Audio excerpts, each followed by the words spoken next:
16h-18h sur Europe 1, l'équipe est sauvage. Mathieu Noël.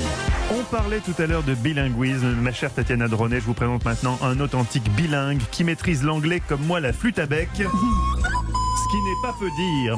La semaine dernière, avec son accent pourri, on s'est même fait une petite frayeur. On a cru l'espace d'un instant qu'il nous proposait une partie fine.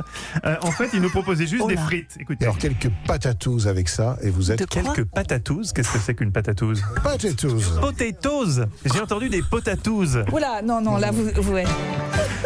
Le roi des potatouses. Bonjour Olivier Pouls. Bonjour mes amis, comment allez-vous? Très bien. Faut qu'on explique à Tatiana, il est belge, c'est peut-être pour ça. Il est belge, il a Ouais. vraiment beaucoup de difficultés avec l'anglais. Olivier, vous êtes notre expert gastronomique tous les soirs, une idée de recette facile et goûteuse. Et ce soir, c'est pas très gastronomique, c'est vous nous proposez de revisiter un peu l'apéro pour fêter le déconfinement. Pour Tatiana et pour ses dimanches soirs, évidemment. Bah oui, Parce que super. peut-être que de temps en temps, elle est en panne d'idées. Là, je vais lui en donner une ou deux. L'un des grands basiques quand même de l'apéro, c'est la tapenade. Et la tapenade, j'adore. Oui. version originale ou version un petit peu modifiée. Alors, c'est une recette marseillaise qui a été inventée, on la date d'ailleurs en 1880, figurez-vous. Il y a une base, un incontournable, c'est l'olive, l'anchois et les capres.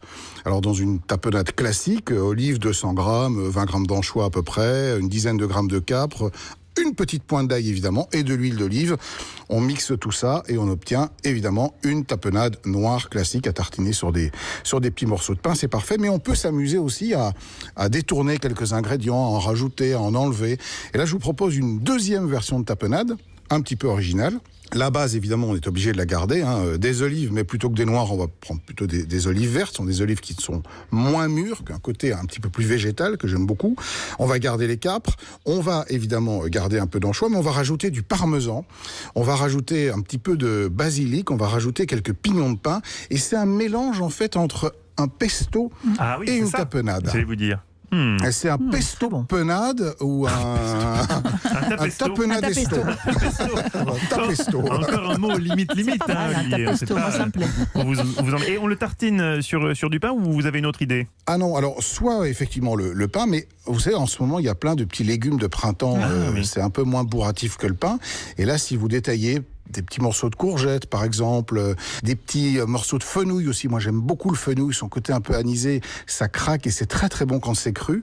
Un peu de fenouil cru et cette tapenade. Je pense que vous devrez passer des bons dimanches disco tapenade. Ah, super, Un merci. vieux bandol, une tapenade d'olive noire et du disco. Les Bee Gees. Les Bee Gees. Ah oui. Une belle soirée en perspective, Super. Tatiana. Olivier, Impeccable. il faut revenir parce qu'il faut dire à nos auditeurs que vous êtes en duplex avec Mais nous oui. de votre gentilhommière bourguignonne. Je serai là demain. Le week-end est long pour vous, Olivier. J'ai noté que vous avez une conception extensive du week-end, quand même. C'est étonnant. Non, mais je travaille. Bien sûr.